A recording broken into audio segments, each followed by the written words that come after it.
What's going on, friends and family? I want to talk today about recession survival hacks, particular food production without land. Now, I think I want to do a couple series of these of recession survival hacks that you can utilize for a recession, whether things get bad, or stay the same. And today I want to talk about how you can produce food literally without land, without gardening, without raising animals and things like that, in a different twist, right? I know there's a lot of people who live in apartments, tiny homes. You don't really have, you're renting, right? You don't have, and you're working, you don't really have the time, but there is a hack that most people don't realize, right? And what that hack is actually utilizing machinery such as an air fryer, pressure cooker, which we're going to talk about today, an electric canner, an automated canning machine, and also a thermal cooker. I've got a whole bunch of stuff that I'm utilizing as tools. I call them my bots, my little robots. But so you're probably thinking, Adrian, are you crazy? Like, how the heck am I supposed to even produce food? Well, when you start cooking, right, you usually cook enough for yourself. If you're smart, some people will cook a little bit extra like myself. I'll meal prep so I don't have to cook. What did I do this week? I did Mongolian barbecue. I went and bought myself one of those Blackstones, those big old giant griddles. And what I did is I made a bunch of Mongolian barbecue on the top of it, and noodles, and which I'm trying to stay away from carbs, but the kids love it.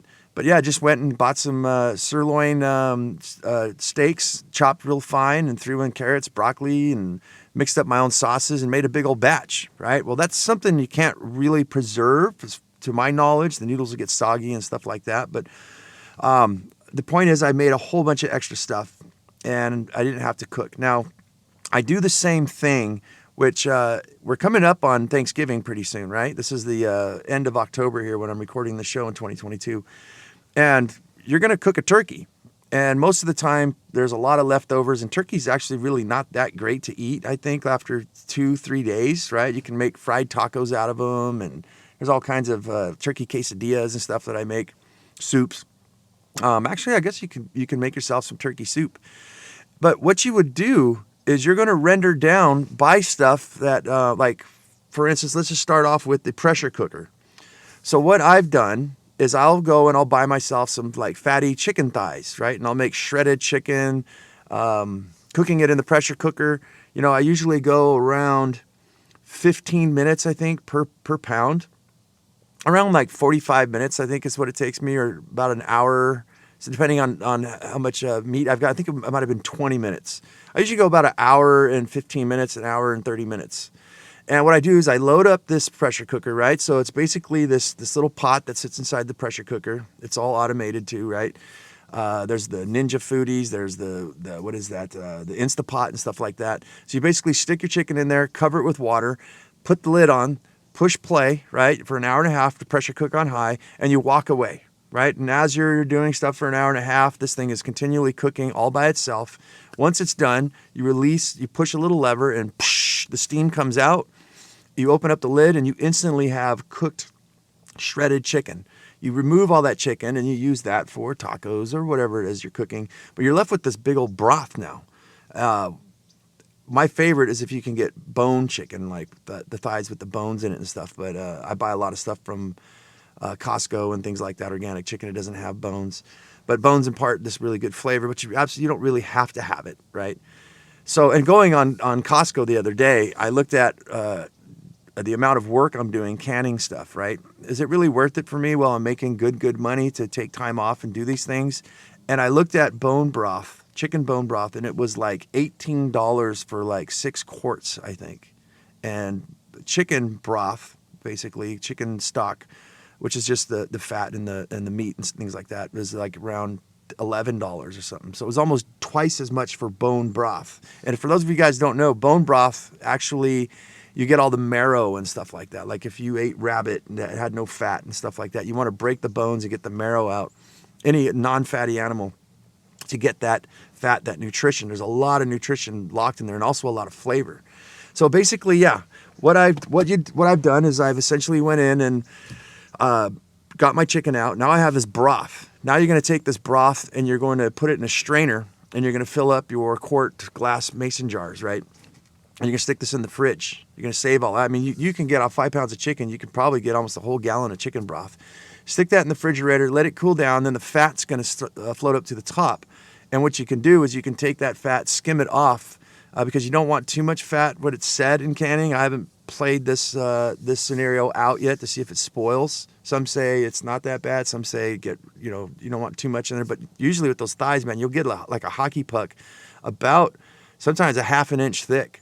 So what you're doing now is once it's cooled, right, and the fat's all hard on the top, you're going to take that out, and you could bag that up into a Ziploc bag or something, and stick it in the freezer, and you can literally use this fat to cook eggs, just like any kind of cooking oil. And it's very, very healthy for you, right? A lot better than butter and stuff like that, depending on who you're listening to. But you've just created an animal fat. Now you have this broth left over. So now what we're going to do is we're going to walk over and take this broth, and we're going to use our electric canner. An electric canner is the same thing like a pressure cooker. It basically is a pressure cooker. It's got a little tub inside of it, right? A little bowl. And what you're going to do is you're going to fill this thing up to a line with water, hot water if you can. And you're going to fill your mason jars up halfway full of hot water as well. And you're going to stick these inside and just put it on warm. This takes sometimes around like 15 minutes, I think. And you just walk away again. Put the lid on, walk away. And what it's doing is it's heating up the jars so they don't crack when you put the cold the fluids inside they don't crack if they get cold. Meanwhile, while that's warming up your jars, you're going to go clean your jar lids, the metal rings, wash them up with soap and everything, get them all ready. And then what you're going to do is you're going to boil your chicken broth now for about 15 minutes while the cans are getting to temperature, while the jars are. So beep, beep, the timer goes off. You've had your stuff simmering, your chicken broth, for about 15 minutes, 20 minutes.